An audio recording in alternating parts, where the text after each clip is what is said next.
Hey up bags, it's Jade. Today I want to show you all the places that you don't need to explore because there's not much going on there, plus a couple that aren't on the map that you definitely should go if you want to get yourself a silencer attachment, a railgun attachment, and possibly even another can opener if you missed the one at the beach next to the rebreather cave. The helicopter, the airplane, and the caves that are kind of empty. Let's go. So the helicopter is one of the few things that isn't directly linked on your map, and it has got some decent loot in it. You'll not only find another silencer, but you'll also get another pistol rail too. So make sure you've given your pistol to Virginia, and any attachments you left on a shelf, never give attachments to Virginia as she has a chance of losing them. Or make sure your original pistol does have everything equipped before picking up the new ones. Otherwise, this might be the first time you've come across the silencer and the actual rail, and it's pretty close also in the heart and the middle of the western side. A few muddies to deal with, but that was about it. So they are all marked on your map, but this cave in particular is on the south side. Obviously I'm holding it up as if it's in the north, but we are looking on the south of the island. The green circle to the top right corner is where you get the compound bow, and you can see my arrow right on that cave. Can't really miss it, it's alongside a massive lake filled with moose all around. The entrance for it is underneath a arch just with the water going up to it. You won't need any diving equipment, I was just messing around. Trying to see if there was anything in the water, but I couldn't see or find anything substantial. No enemies to worry about. You could potentially make this an actual base, as you can build within caves in certain spots, and this is definitely one of them. But other than a few crates with a few basics, that is it. There's nothing really or no point in coming here. For sure though, a skull lamp gives a nice lovely glow. Could you be a cave dweller? So even more south of that first cave, we've got the second one, which is just to the eastern side of the green circle. It's marked by a small little cliff just in the middle of the forest. Pretty much a small Easter egg, a skeleton in a battered and old armchair, and that's about it. A few more crates of loot, but nothing substantial. Next we're heading up to the airstrip, since it's pretty much in this location. Now it is pretty close to where you get the compound bow at some of them enemy encampments, but it is something that you still may have missed if you'd come up the coastline of the west side. That's exactly what I did. I totally missed this airstrip the first time I went and got the compound bow.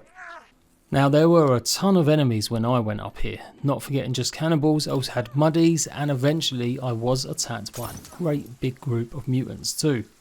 Close to the wreckage of a plane you'll find a golf buggy, and this actually kept me just about safe, apart from the few that managed to sneak up on me and climb up. There's quite a few cases, so make sure you come here light on resources so you can carry it all back. And scour both sides of the actual strip for boxes in the bushes, as well as aloe vera in the right season. The plane itself should have a ton of money, as well as a hologram pamphlet, basically showing you what the complex has or is that you find when you go and get the shovel. If you haven't picked up a leather jacket by now, you should find one on the dead pilot. If you come here early enough, then of course you might not have any of the mutants giving you a hard time, but as I said, because it is close to the compound bow, there's at least 3 big enemy encampments nearby, so take it as a bit of a challenge. It's the first time in the game that I've actually had muddies, cannibals and mutants all fighting with me at the same time. Completing our little tour of the southern caves is this one, right at the southern part of the mountain range. You'll have to climb a little bit into the snow, and I did come across at least one cannibal brute guarding the way. Outside you'll find a bunch of crates and tents, and then inside some more crates and some more loot, but that's pretty much it, a very small ice cave. Then deep in the heart of the mountains, pretty much directly north from that last cave, you will find this place. It's got a tent on one side of the river and then the cave entrance opposite. Should find the remains of some sort of sled outside. It looks like these encampments have been made by much earlier people that have been left stranded on this island. Explorers maybe from another time, judging by some of the gear. More skeletons and lots of crates, and again somewhere that you might be able to build, but again pretty useless in terms of story or any kind of real decent items that you need.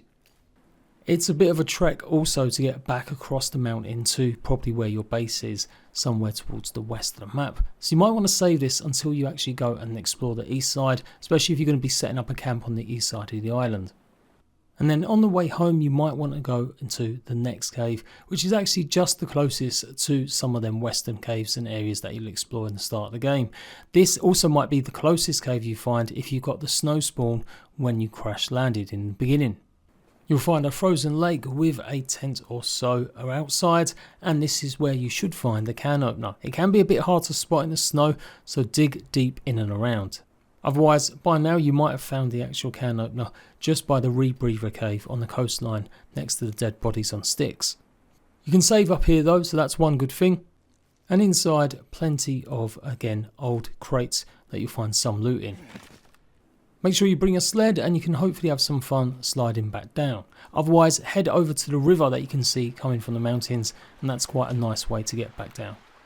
And there you go, all the places that you don't need to really explore and some that you maybe should take a look at. Let me know if you find it useful. Go and check out all the rest of my location guides for all the gear and equipment that are now up. I'll see you right back for more in the future. Bye bye.